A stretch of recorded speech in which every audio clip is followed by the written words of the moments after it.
చంపించాడని కూడా ప్రచారం చేసే మనస్తత్వం ఆమెది. ఆ లింగమైన ప్రకాష్ రెడ్డి చంపించాడు, గోరట్ల మాధవ్ మనిషి కాబట్టి అని కూడా ప్రచారం చేసే మనస్తత్వం ఆమెది. కాబట్టి మీరు గమనించుకోండి దయచేసి.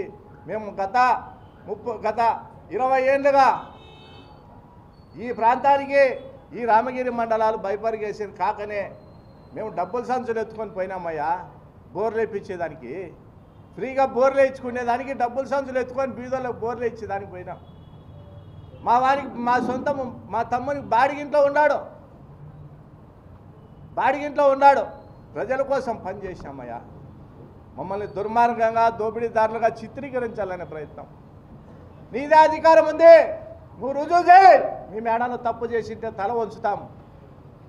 అన్నీ ఒక మహిళను అడ్డం పెట్టుకొని, నీ కుమారులు నీ తమ్ముళ్ళు ఒక మహిళను అడ్డం పెట్టుకొని మా మీద అబాండాలు రాయడం, దోపిడీలు చేసేది మీరు, దుర్మార్గాలు చేసేది మీరు మా మీద అబాండాలు వేయడం, అన్యాయాలు చేయడం. చాలా సున్నితమైన వాళ్ళం, సున్నితమ్మ పౌరుషమైన వాళ్ళం, ఆత్మాభిమానం కలిగిన వాళ్ళం. सोचिए, इस इंसानी महासागर में आपका कोई अपना खो जाए। महाकुंभ, भक्ति का सबसे बड़ा समागम। यहाँ भक्ति में खोना आसान है और उससे भी आसान है अपनों को भीड़ में खो देना, क्योंकि आज भी करोड़ों भारतीयों के पास अपना मोबाइल नहीं है और परिवार के किसी सदस्य के नंबर पर निर्भर है अपनी सुरक्षा के लिए।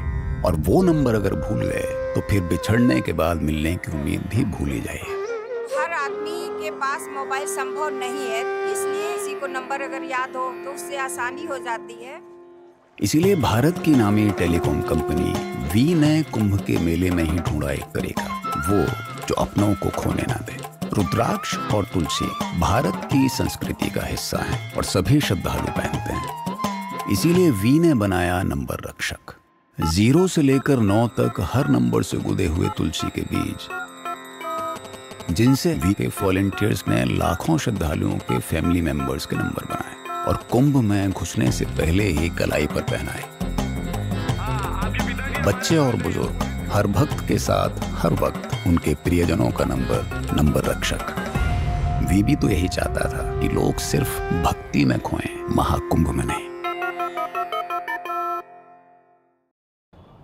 నిజాయితీగా బతకాలనుకునే వాళ్ళం మేము 2006లో రాజకీయాల్లోకి వచ్చిన రోజు మా దగ్గర 800 కోట్ల వర్కులు, నెలకు ₹1 కోటి 2 కోట్ల బిల్లులు, ప్రజల కోసం పనిచేయాలనే అంకిత భావంతో ఉచితంగా బోర్లేసి మీ దౌర్జన్యాలను అరికట్టాలనే ఉద్దేశంతో 2006లో ఉంటే మేము మా వ్యక్తిగత ప్రయోజనాలను మానుకొని ఆ ప్రాంతంలో పేదవాడు అభివృద్ధి అయితేనే పేదవాడు ఆర్థికంగా ఎదిగిన రోజే ఈ ఫ్యాక్షన్ మూలాలు పోతాయని చెప్పి ఆ రోజు దివంగత నేత రాజశేఖర రెడ్డి గారు చెప్పిన ఆయన ఆచరణలో అనుగుణంగా ఈ ఫ్యాక్షనిజాన్ని అణిచివేయాలనే ఉద్దేశంతోనే పేదవాడు ఏ రోజైతే ఆర్థికంగా బలహీనంగా ఉంటాడో ఆ రోజు ఈ ఫ్యాక్షన్ మూట ఖబందాస్తాల్లో ఇరుక్కునే పరిస్థితి ఉంది. కాబట్టి వాడు పేదవాడు ఆర్థికంగా ఎదిగితే వాడు బర్రెలో లేకపోతే బోరేపిస్తే వ్యవసాయం చేసుకొని బతుకుతాడనే ఒక మంచి ఆలోచనతో రాజకీయాల్లోకి వచ్చినాం. మమ్మల్ని దుర్మార్గులుగా చిత్రీకరించే ప్రయత్నం చేస్తావా? అది నోరేనా? నువ్వు రుజువు చేయి, నీ అధికారం ఉంది, నీది రుజువు చేయి. ప్రకాష్ రెడ్డి మీద హౌసింగ్ అబాండాలు. అయ్యా, ప్రకాష్ రెడ్డి అనేవాడు జగన్మోహన్ రెడ్డి మనసులో స్థానం సంపాదించుకోవాలని, పేద ప్రజలకు ఇండ్లు కట్టియాలని తపనతో పనిచేసినాడు. అయ్యా మిత్రులారా, ప్రకాష్ రెడ్డి పిల్లల ఫ్యాక్టరీ పెట్టినాడు ఆలమూరులో. 4.5 కోటి చిన్నగా ఉన్నాయి. ప్లాట్ఫారం ఒకటి వేస్తే ఎంత అవుతుంది?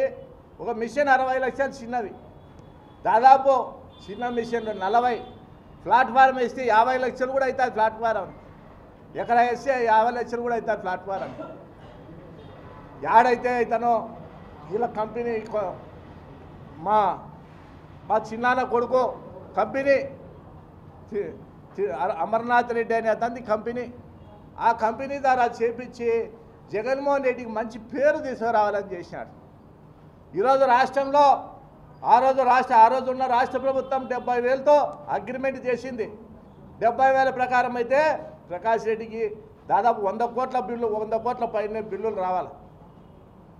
తీరా ఎలక్షన్ల దగ్గరకు వచ్చినాక 35,000 ప్రకారం అయినా కూడా ప్రకాష్ రెడ్డికి 35 కోట్లు రావాలి బిల్లులు రాకుండా అడ్డుపడుతూ అమ్మాయికి పేద ప్రజలు ఇల్లు కట్టుకోకుండా మా మీద అబాండాలు వేసే దానికోసం కుట్రలు చేస్తూ ఉంది.